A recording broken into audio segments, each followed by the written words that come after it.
di samping tingginya permintaan juga tingginya harga kedelai ini. Sebentar. Sekarang yang lari itu kedelainya apa tempe? Yang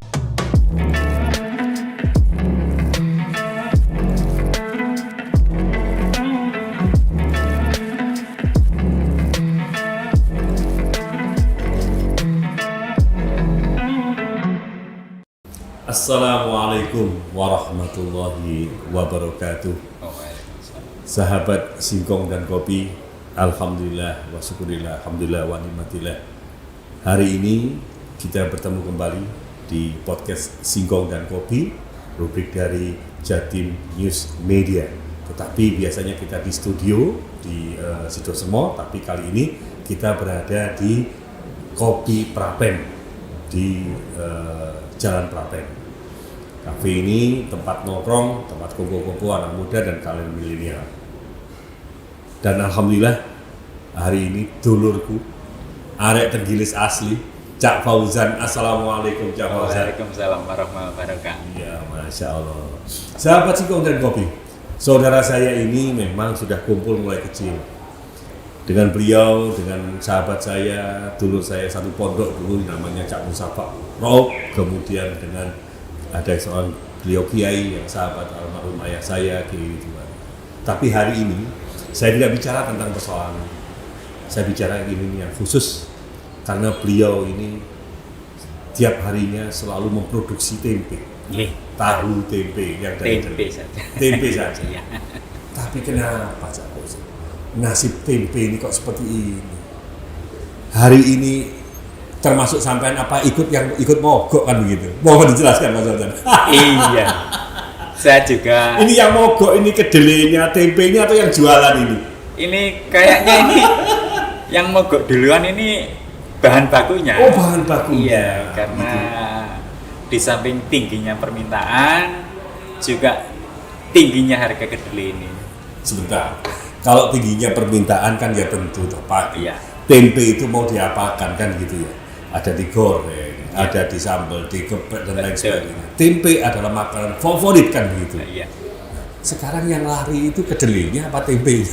Yang lari sekarang ini kedelainya yang lari. Iya. Coba ceritakan dulur kulanang Cak Fauzan ini. Iya. Keluh kesahnya jadi pengrajin tempe ini bagaimana? Keluh kesahnya perajin tempe untuk saat ini masalah bahan baku. Masalah baku. Kalau dikatakan langka ya tidak langka. Kalau dikatakan bahannya banyak, cuma harganya nggak terkendali. Nggak terkendali, artinya itu setiap kedatangan pengiriman itu ada kenaikan. Waduh. Dan kenaikannya ini juga nggak sedikit. Berapa persen? Kalau dihitung itu hampir 30% setiap kali datang. Masya Allah. Nah kalau setiap kali datang 30%, tambah lama menyusahkan petani. Tambah lama ya alhamdulillah naik terus dengan harga yang semakin tinggi. Perajin tempe juga perajin tahu kesulitan menjual yang seperti dulu yang standar. Oke. Ya. Kalau dibuat naik, lah ini makanan pokok masyarakat umum di Indonesia. Oke. Kalau diperkecil, ya sebenarnya bisa diperkecil, tapi kita nggak tega ya. Seperti itu. Masya Allah. Sahabat Singkong dan Kopi, pengrajinnya masih mikir gak tego, kan begitu? Iya. Ya inilah santri-santrinya kayak Tuhan kan seperti ini ya. Artinya berjualan itu adalah ibadah kan begitu. Sahabat Singkong dan Kopi, saya memang sengaja menghadirkan beliau karena situasi dan kondisi saat ini, khususnya di Surabaya, kelangkaan tempe kan gitu. Kelangkaan bahan baku. Iya. Akhirnya para perajin tempe sepakat memboikot. ini kamera jangan di sini Cak Fauzan. Diakoni artinya tidak mau jualan begitu artinya. Iya, karena tidak mau produksi. Tidak produksi 3 hari supaya ada perhatian dari pemerintah. Oke. dengan kenaikan harga kedelai yang begitu tinggi, supaya pemerintah ikut cawe-cawe agar mengendalikan harga kedelai ini seperti yang dulu. Maksudnya standarnya kan ada. Kalau kita jual dengan harga kedelai yang sekarang ini, ya kalau keuntungan semua dapat keuntungan, tapi untuk yang lainnya belum tercover. Hanya keuntungan saja. Cak Fauzan, sahabat-sahabatku Singkong dan Kopi, ini kota Surabaya. Dan di salah satu sudut kota Surabaya, tepatnya dekat dengan SMP 13, SMP saya, itu ada Kampung Tenggilis namanya. Kampung di mana banyak sekali pengrajin tempe. Pak Erik dan sahabat-sahabatku pemerintah kota Surabaya, tolong jeritan daripada pengrajin tempe ini diperhatikan. Apa solusinya? Melalui podcast Singkong dan Kopi hari ini, saya hadirkan Cak Fauzan ini untuk menceritakan agar pemerintah kota Surabaya juga bangga dong punya pengrajin tempe, kan begitu ya. Nah, tempe yang panjenengan, kedelai yang panjenengan beli ini dari mana? Didatangkan dari mana? Didatangkan impor ini, Mas. Duh, tempe yang saya makan ini sahabat Singkong dan Kopi ini malah impor gitu. Iya, bahannya impor. Bahannya impor. Iya. Masya Allah, tidak saja kain dan lain sepatu impor, tempe itu kedelai harus impor. Iya. Jadi rasanya rasa Vietnam apa rasa Thailand? Oke. Harganya yang nyampe di panjenengan beli itu di koperasi atau di pengepul atau bagaimana? Ya, saya belinya di pengepul, Mas. Pengepul. Iya, saya kan sudah nggak ikut koperasi karena kebetulan di tempat saya kan nggak ada koperasi. Nah, ini Pak Erik, koperasi pengrajin tempe perlu didirikan di Tenggilis ini. Melalui podcast Singkong dan Kopi ini Cak Fauzan menjerit ini kan begitu ya. Lanjutkan belajar tadi. Gimana? Terus cari pengepul yang terbiasa ngedrop ke panjenengan gitu. Iya, enggak, kita ngambil aja, boleh ngambil, ngedrop boleh. Ya terserah yang beli saja. Totalan nanti di akhir bulan begitu. Kalau setorannya per bulan itu keberatan buat perajin tempe. Terlalu banyak itu setorannya. Jadi setiap harinya kita beli dengan kita dapatnya berapa, ya kita yang beli. Di Tenggilis ini ada berapa pengrajin tempe? Kalau yang perajin yang aktif gitu? Yang aktif perajin tempe asli Tenggilis, kampung tempe Tenggilis itu nggak banyak sekarang, Mas. Cuma yang banyak sekarang kan dari luar itu ya. Yang dari luar itu yang menetap di Tenggilis Kauman atau di Tenggilis Lama itu banyak perajin tempe dari teman-teman yang di luar itu. Nah, kalau di perajin tempe asli Tenggilis itu insya Allah bisa dihitung. Iya gitu. Artinya kan ini kan dari kakek pengrajin tempe, bapak pengrajin tempe, sekarang panjenengan anak sudah menjadi pengrajin tempe. Persoalan tetap dari dulu, persoalan bahan baku. Betul, persoalan dari bahan baku. Sekarang harga berapa sih? Kalau sekarang kedelainya saja? Sekarang sudah hampir 11.000 per kilo. Rata-rata panjenengan per hari butuh berapa? Saya butuh berapa ton? Enggak, kalau harian saya hanya per kilo saja, kurang lebih 35 sampai 40 kilo. Katakanlah 50 kilo kan begitu ya? Iya. Jadi berapa tempe itu, Pak? Kalau dihitung persatuan itu ya banyak, Mas, sebenarnya, Mas. Iya. Ada jenis tempe tumpuk. Ada. Terus tempe yang kotak itu atau tempe yang biasa begitu? Ada yang tempe tumpuk. Kalau saya bilang ada tempe kandel, ada yang kotak itu ya. Terus ada yang tempe yang panjang yang bisa dipotong-potong itu. Nah, itu jenisnya macam-macam sekarang itu. Kalau dulu tempe tumpuk saya hanya tempe kandel saja. Karena pengaruh teman-teman dari luar ya kita mengikuti.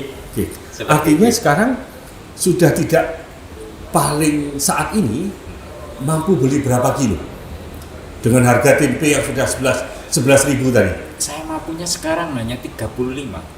Itu pun sudah ngoyo ya. Terus kemudian setelah diproduksi, kos produksinya berapa sih itu? Ini bahannya nih 35 atau 40 kalikan 11.000, udah ketemu angkanya kan?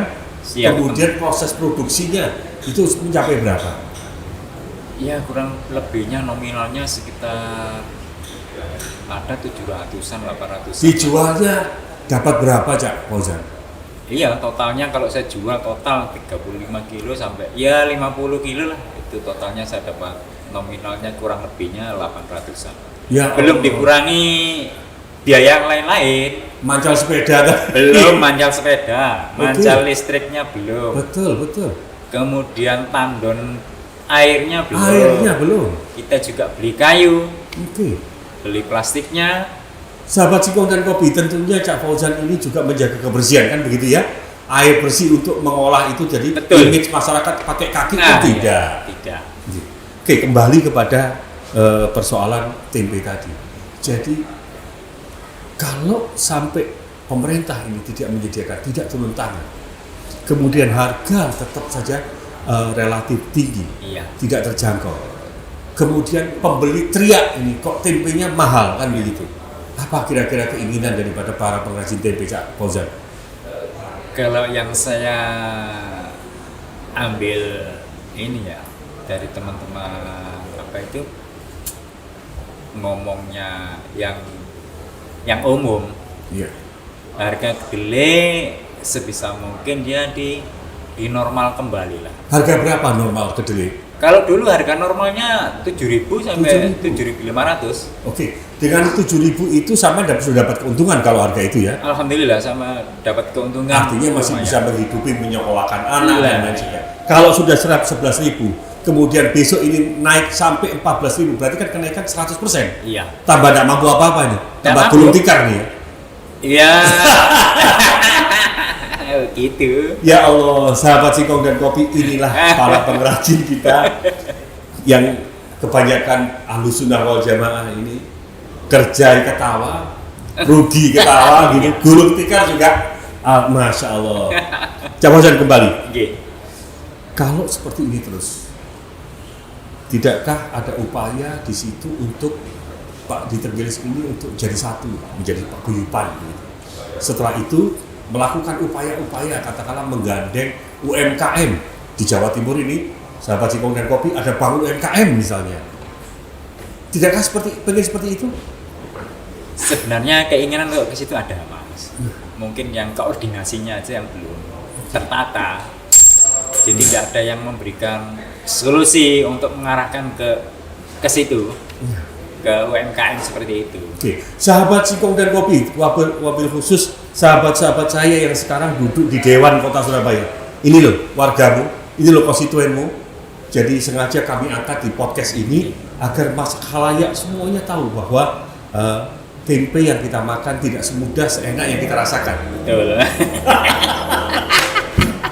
Ternyata buatnya juga susah, kan begitu. Apalagi menjualnya. Iya. Cak Fauzan, monggo. Kira-kira sampai kapan ini mogok ini tidak menjual tempe ini? Mogoknya 3 hari. 3 hari. 3 hari. Tapi hari ini sudah mulai jualan. Hari ini sudah mulai aktif. Sudah mulai jualan. Ya. Dipaksa tapi. Iya. Dengan harga 11.000. Dengan harga 11.000. Ada kemungkinan nggak besok mau naik lagi nih harga tempe ini? Kalau kemungkinan ya ada juga.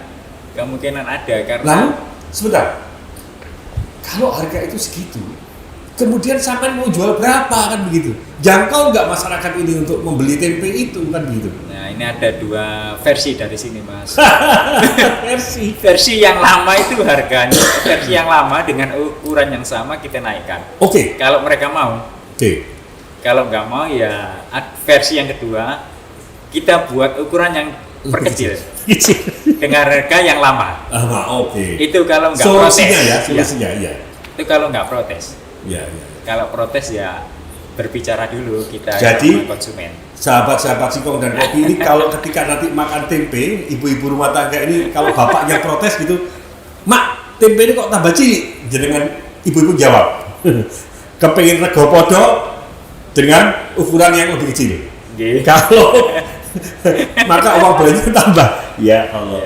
Terus solusi ke depan ini Cak Fauzan, tidakkah panjenengan mengharapkan kepada pemerintah kota kita untuk menolong dan membantu turun tangan? Ya sebenarnya dari Disperindak itu sudah ada upaya-upaya Mas. Dari Disperindak. Disperindak Provinsi Jawa Timur. Oh, malah Provinsi Jawa Timur? Iya, karena Bu Khofifah, Bu Gubernur, ini juga warga sampean ini ya, yang kemarin juga mendukung kuis wayai. jelas. Kuis wayai tempe kan gitu, Iya. tapi tambah nggak jangkau. Terus lanjut Pak Fauzan, lanjut. Itu sudah ada upaya-upaya dari Disperindak untuk perajin tempe yang warga Surabaya itu ada semacam bantuan, Mas. Bantuan. Ya, bantuan. Bantuannya apa ini? Bantuan berupa keuangan atau bantuan bahan baku kedelai? Bantuan bahan baku. Itu sangat meringankan sekali, Mas. Mas Fauzan, saya yang penting tanya begini. Apa sih bedanya kedelai lokal dengan kedelai impor? Sebenarnya itu Sama? Oke. Hanya saja kita mencari kedelai lokalnya itu yang tidak tahu, Mas, tempatnya. Sahabat Singkong Atau tidak ada, nggak tahu saya. Bu Khofifah, kedelai lokal tidak ada. Yang ada hanya kedelai impor. Iya. Impor dari mana ini, Mas?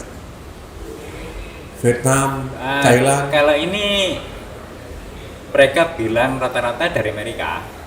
Kedelai Amerika. Di Amerika. Padahal di sana tidak ada tempe penyet. Tidak ada. Nggak tahu.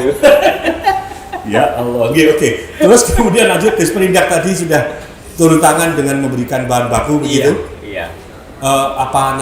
Dicicil sama mereka, sama panjenengan? Misalnya satu pengrajin disubsidi katakanlah, disuplai katakanlah 5 kilo katakanlah begitu. Iya, memang dari Disperindak itu alhamdulillah sangat meringankan sekali bantuannya. Itu berupa bahan. Jadi kita disediakan bahan dari, kita belinya di mana tadi. Oke. Nah, itu sudah di situ kita menyerahkan identitas kita, KTP begitu. ya. Oke. Kemudian kita foto di tempatnya, kita Oke. mengambil, Oke. terus ngisi tanda tangan, sudah ACC, Mas. Kita tinggal mengambil aja. Oh gitu. Iya. Camat Tenggelis, tolong Camat Tenggelis ini diperhatikan kan begitu ya. Wah, alhamdulillah sekali. Artinya kenapa pemerintah kota provinsi yang punya wilayah kan begitu. Mestinya Pak Camatnya ini juga harus memberikan informasi kepada Pak Erik kondisi kok malah Bu Khofifah tadi yang harus turun tangan. Sudah berapa hari pemerintah provinsi Jawa Timur mensuplai daripada kedelai kepada para petani kita? Insya Allah waktu itu kalau nggak salah, saya masih lupa, Mas, mungkin bulan Desember ya, atau bulan 11 atau enggak bulan 12 itu ya. Kan persoalan tempe ini kan hari-hari ini saja nih. Iya, pada waktu itu ada kenaikan. Oke. Kenaikan yang signifikan Signifikan, dari harga berapa tuh ya? 7.500, 8.000, terus hampir 9.000. Hampir 9.000, mau ke Nah, itu- 10.000. Iya, jadi Disperindak itu langsung Operasi pasar. langsung turun tangan. Oke. Nah, sekarang ini sudah mencapai 11.000. Kenapa pemerintah provinsi masih diam saja nih? Iya, ini belum ada reaksi. Kita tunggu reaksinya selama 3 hari kita tidak jual itu. Oke. Tapi kayaknya belum ada angin bertiup ini. Padahal Bu Khofifah ini penggemar tempe kan begitu. Penggemar tempe. Bu Khofifah tempenya makin lama makin mahal Bu. Oke, Cak Fauzan. Rata-rata kan beban bagi para pengrajin ini kan tidak makin ringan, makin berat. Betul. Kan begitu. Iya. Tidakkah ada upaya untuk tidak saja tempe dijual ke pasar, tetapi dikelola demikian rupa untuk menjadi suatu makanan yang lain, misalnya keripik tempenya, Iya. atau mencoba untuk jadi burger tempe kan begitu, atau makanan-makanan yang berdasarkan berbahan dasar tempe. Ada upaya seperti itu enggak?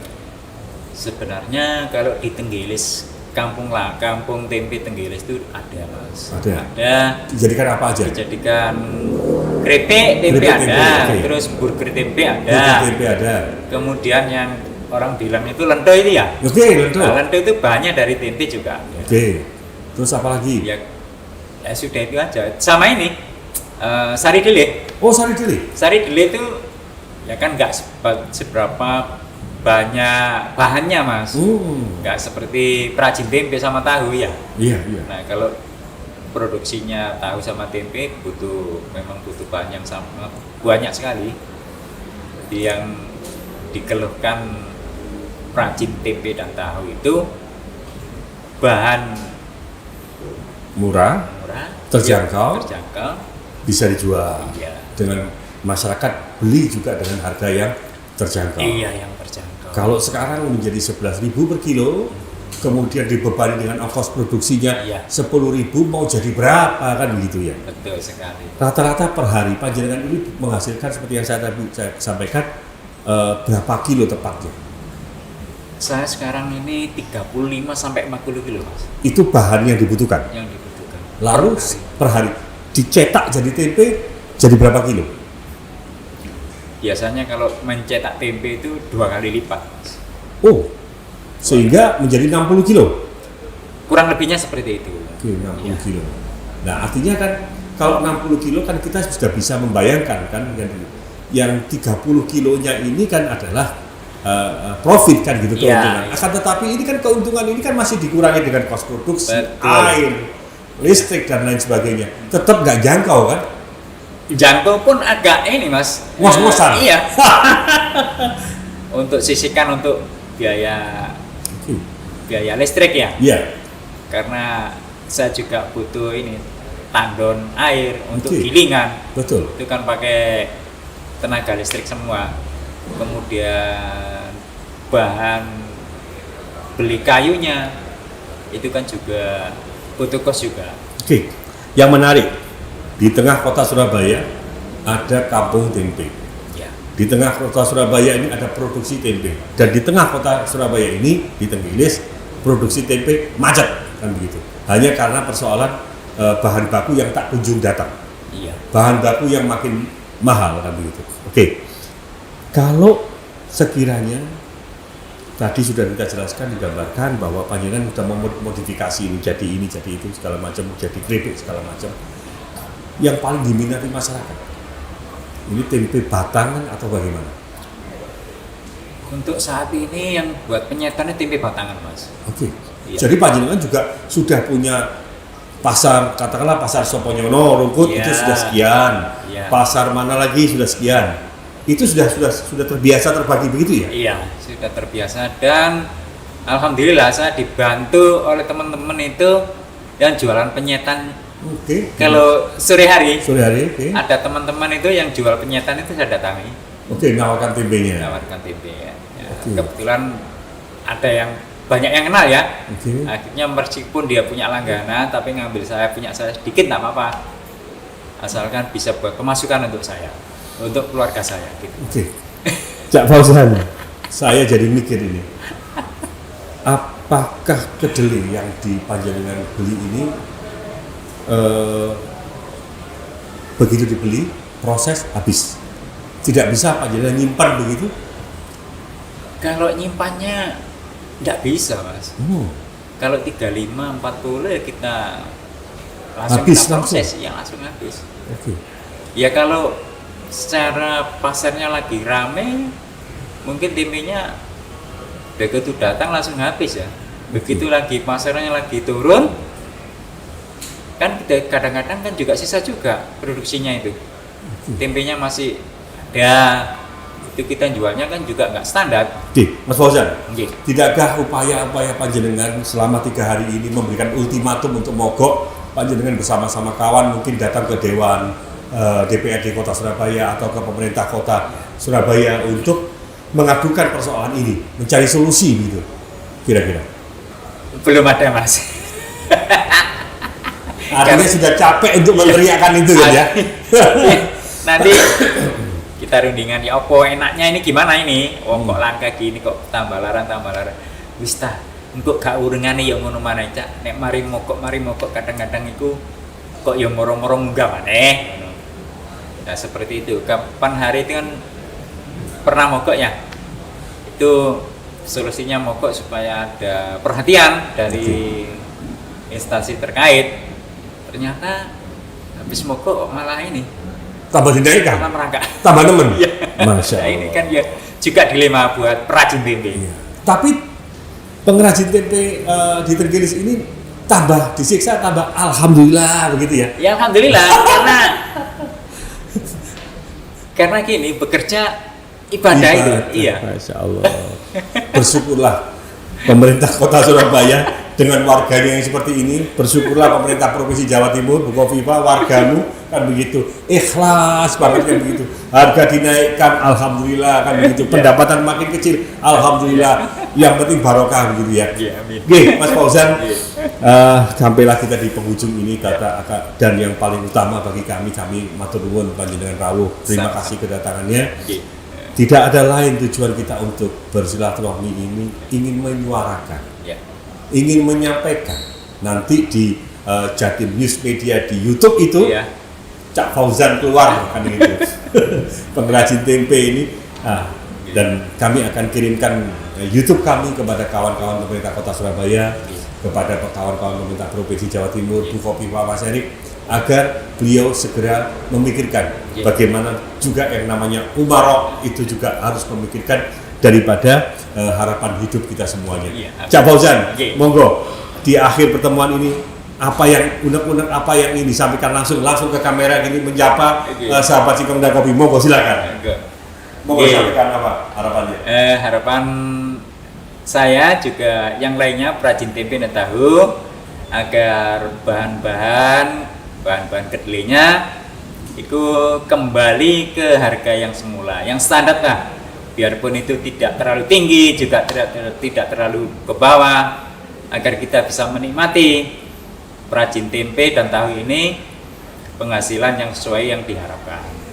Untuk pemerintah kota juga pemerintah provinsi, saya juga mengucapkan terima kasih karena sudah banyak bantuan-bantuan yang diberikan kepada perajin tempe asli Surabaya, yaitu Kampung Tenggilis.